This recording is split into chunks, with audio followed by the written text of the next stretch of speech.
Selalunya aku ke laut sebab nak cari ikan, tapi kali ni aku ke laut sebab nak tenangkan fikiran di Pulau Mantanani, Kota Belud, Sabah.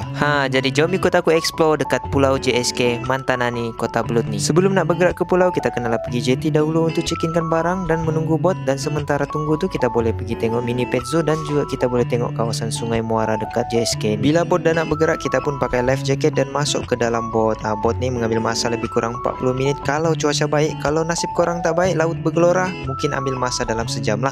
Jadi aku sarankan kepada korang yang nak naik bot ni duduk dekat bahagian belakang, sebab bahagian belakang ni dia kurang bumpy sikit.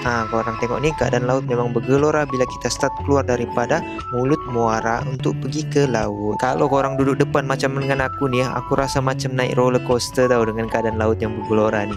Yang duduk bahagian belakang memang agak selesa sedikit lah. Cuma bau petrol saja yang mengganggu. Jejak kaki di pulau ni nampak sudah keindahan airnya yang begitu jernih dan juga bersih. Dan bila korang sampai, korang akan disambut dengan staf dorang untuk menaiki mini train ni untuk pergi ke main hall. Dekat main hall ni korang akan disambut juga dengan staf untuk diberikan welcome drink dan korang boleh berehat sebentar selepas perjalanan dalam bot yang agak bergelora. Dekat sini korang boleh duduk sambil menikmati welcome dance yang dorang persembahkan lah. Sebelum check in ke villa masing-masing, ada sedikit briefing yang diberikan oleh staf tentang aktiviti yang boleh dibuat pada hari tersebut. Style dekat sini korang tak perlu angkat beg, nanti dorang akan hantar sendiri dekat villa korang. Villa dia ni memang rasa mewah lah. Siap ada dekat beranda depan ni kawasan untuk korang tenang-tenang, healing-healing. Dan juga kawasan katil dekat dalam ni dia menghadap ke tepi pantai dekat laut ni lah. Jadi kalau malam tidur memang nampak pemandangan yang best juga lah. Lepas tu dekat dalam ni dia punya kawasan memang sangat luas.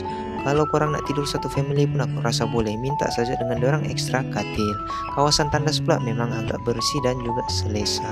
Aktiviti yang korang boleh lakukan dekat sini, korang boleh kayaking, berenang. Air dia dekat sini korang jangan risau lah, dia memang sangat-sangat bersih, crystal clear, memang cantik lah, memang sesuai lah kalau korang berenang dekat sini. Lepas tu petang pula korang boleh buat sunset walk.